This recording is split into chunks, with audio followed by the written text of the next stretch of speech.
हरे कृष्ण भक्तों, राधे राधे। जय श्री कृष्ण। आज मैं आप लोगों के लिए लाई हूँ बृहस्पतिवार की व्रत कथा। जो भी भक्त इस व्रत कथा निर्मल मन से सुनती है, उसकी हर मनोकामनाएं पूरी होती है और मन सदा निर्मल रहता है और उसकी जीवन में मोक्ष प्राप्ति होती है। चलिए इस व्रत कथा शुरू करती हूँ। बहुत समय पहले एक प्रतापी और दानी राजा राज्य करता था।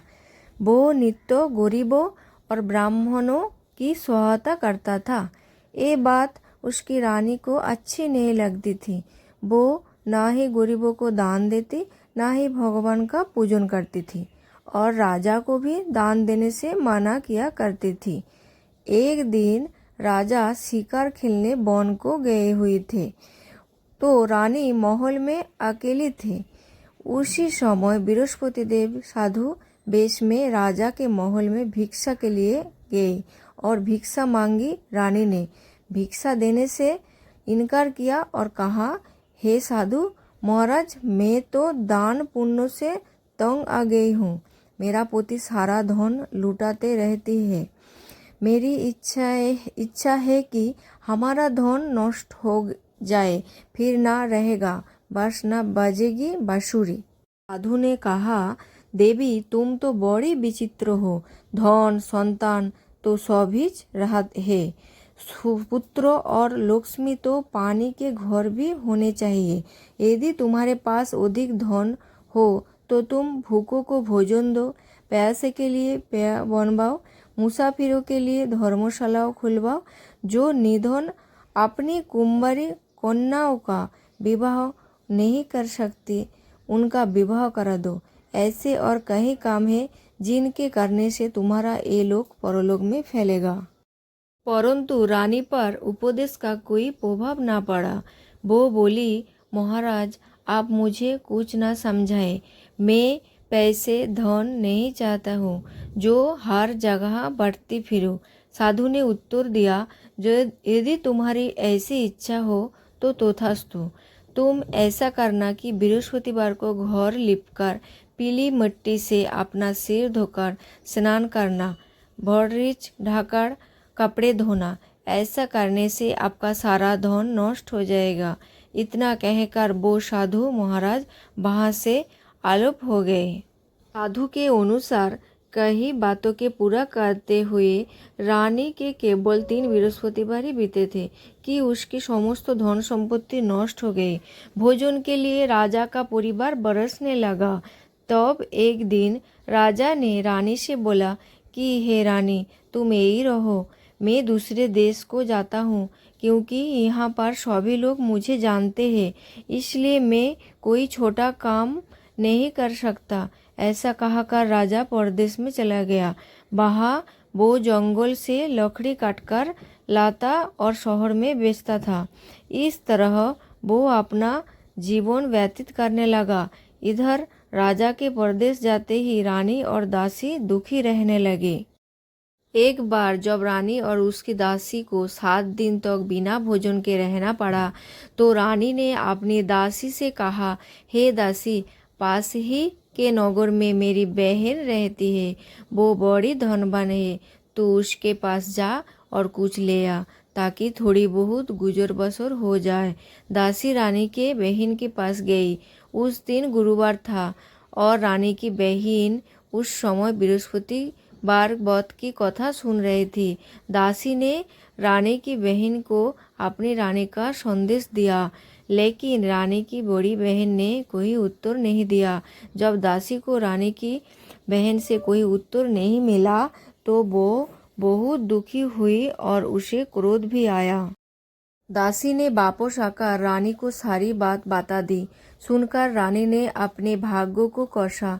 उधर रानी की बहन ने सोचा कि मेरी बहन की दासी आई थी, परंतु मैं उससे नहीं बोली, इससे वो बहुत दुखी हुई होगी। कथा सुनकर और पूजन समाप्त करके वो अपनी बहन के घर आई और कहने लगी, हे बहन, मैं बृहस्पतिवार का व्रत कर रही थी। तुम्हारी दासी मेरे घर आई थी, परंतु जब तक कथा होती है तब तक ना तो उठते हैं और ना ही बोलते हैं, इसलिए मैं नहीं बोली।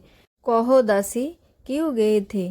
रानी बोली, बहन तुमसे क्या छिपाऊं, हमारे घर में खाने तक का अनाज नहीं था। ऐसा कहते कहते रानी की आंखें भर गई। उसने दासी समेत पिछले 7 दिनों से भूखे रहने तक की बात अपनी बहन को विस्तार पूर्वक सुना दी। रानी की बहन बोली, देखो बहन, भगवान बृहस्पति देव सबकी मनोकामना को पूर्ण करते हैं। देखो, शायद तुम्हारे घर में अनाज रखा हो। पहले तो रानी को विश्वास नहीं हुआ, पर बहन के आग्रह करने पर उसने अपनी दासी को उसे चौसमुच अनाज में भरा एक घोड़ा मिल गया। ये देखकर दासी को बड़ी हैरानी हुई। दासी रानी से कहने लगी, हे रानी, जब तुमको भोजन नहीं मिलता तो हम व्रत ही तो करते हैं, इसलिए क्यों ना इनसे व्रत और कथा की विधि पूछ ले जाए, ताकि हम भी व्रत कर सके। तब रानी ने अपनी बहन से बृहस्पतिवार व्रत के बारे में पूछा। उसकी बहन ने बताया, बृहस्पतिवार के व्रत में नेह की दाल और मुक्का ने विष्णु भगवान का केले के जड़ में पूजन करे तथा दीपक जलाए, व्रत कथा सुने और पीला भोजन ही करे। इससे बृहस्पति देव प्रसन्न होते हैं। व्रत और पूजन विधि बताकर रानी की बहन अपनी घर की लौट गई। 7 दिन के बाद जब गुरुवार आया तो रानी और दासी ने व्रत रखा।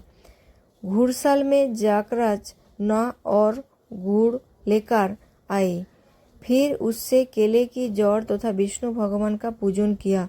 अब पीला भोजन कहाँ से आए, इस बात को लेकर दोनों बहन दुखी थे। उन्होंने व्रत रखा था, इसलिए बृहस्पति देव उनसे प्रसन्न थे। इसलिए वे एक साधारण व्यक्ति का रूप धारण कर 2 थाले में सुंदर पीला भोजन दासी को दे गए। भोजन पाकर दासी प्रसन्न हुई और फिर रानी के साथ मिलकर भोजन ग्रहण किया। उसके बाद वो सभी गुरुवार को व्रत और पूजन करने लगी। बृहस्पति भगवान की कृपा से उनके पास फिर से धन संपत्ति आ गए, परंतु रानी फिर से पहले की तरह आलस्य करने लगी। तब दासी बोली, देखो रानी, तुम पहले भी इस प्रकार आलस्य करती थी। तुम्हें धन रखने में कष्ट होता था, इस कारण सभी धन नष्ट हो गया, और अब जब भगवान बृहस्पति की कृपा से धन मिला है तो तुम्हें फिर से आलस्य होता है। रानी को समझाते हुए दासी कहते हैं कि बड़ी मुसीबतों के बाद हमने ये धन पाया है, इसलिए हमें दान पुण्य करना चाहिए, भूखे मनुष्य को भोजन करना चाहिए और धन को शुभ कार्यों में चरक करना चाहिए, जिससे तुम्हारे कुल या जस बढ़ेगा, स्वर्ग की प्राप्ति होगी और पितृ प्रसन्न होंगे। दासी की बात मानकर रानी अपना धन शुभ कार्यों में चरक करने लगी, जिससे पूरे नगर में उसका यश फैलने लगा। बृहस्पतिवार व्रत कथा के बाद श्रद्धा के साथ आरती की जानी चाहिए। इसके बाद प्रसाद बांटकर उसे ग्रहण करना चाहिए। एक दिन राजा दुखी होकर जंगल में एक पेड़ के नीचे आसन जमाकर बैठ गया। वो अपनी दशा को याद करके व्याकुल होने लगा। बृहस्पतिवार का दिन था। एकाएक उसने देखा कि निर्जन वन में एक साधु प्रकट हुए। वो साधु वेश में स्वयं बृहस्पति देवता थे। लकड़हारे के सामने आकर बोले, हे लकड़हारे, इस सुनसान जंगल में तू चिंता मग्न क्यों बैठा है? लकड़हारे ने दोनों हाथ जोड़कर प्रणाम किया और उत्तर दिया, महात्मा जी, आप सब कुछ जानते हैं, मैं क्या कहूँ, ये कहकर रोने लगा और साधु को अपनी आत्मकथा सुनाई। महात्मा जी ने कहा, तुम्हारी स्त्री ने बृहस्पति के दिन बृहस्पति भगवान का निरादर किया है, जिसके कारण रुष्ट होकर उन्होंने तुम्हारी ये दशा कर दी। अब तुम चिंता को दूर करके मेरे कहने पर चलो तो तुम्हारे सब कष्ट दूर हो जाएंगे और भगवान पहले से भी अधिक संपत्ति देंगे। तुम बृहस्पति के दिन कथा किया करो। 2 पैसे केचने मुक्का लाकर उसका प्रसाद बनाओ और शुद्ध जल से लोटे में शक्कर मिलाकर अमृत तैयार करो। कथा के पश्चात अपने सारी परिवार और सुनने वालों प्रेमियों में अमृत व प्रसाद बांटकर आप भी ग्रहण करो। ऐसा करने से भगवान तुम्हारी सब मनोकामनाएं पूरी करेंगे। साधु के ऐसे वचन सुनकर लकड़हारा बोला, हे प्रभु, मुझे लकड़ी बेचकर इतना पैसा नहीं मिलता जिससे भोजन के उपरांत कुछ बचा सकूं। मैंने रात्रि में अपनी स्त्री को व्याकुल देखा है। मेरे पास कुछ भी नहीं जिससे मैं उसकी खबर मांगा सकूं। साधु ने कहा, हे लकड़हारे, तुम किसी बात की चिंता मत करो। बृहस्पति के दिन तुम रोजाना की तरह लकड़ियाँ लेकर शहर जाओ और उसे बेचकर आओ, जिससे तुम्हें भली भांति भोजन कर लगो तथा बृहस्पति देव की पूजा का सामान भी आ जाएगा। ना कहकर साधु अंतर्धान हो गए। धीरे धीरे समय व्यतीत होने पर फिर वही बृहस्पतिवार का दिन आया। लकड़हारे जंगल से लकड़ी काटकर किसी शहर में बेचने गया। उससे उस दिन और दिन के अधिक पैसा मिला। राजा ने गुड़ और आदि सामान लिया, गुरुवार का व्रत किया। उस दिन से उसके सभी कलेश दूर हुई। परंतु जब तुम्हारा गुरुवार का दिन आया तो बृहस्पतिवार का व्रत करना भूल गया। इस कारण बृहस्पति भगवान नाराज हो गए।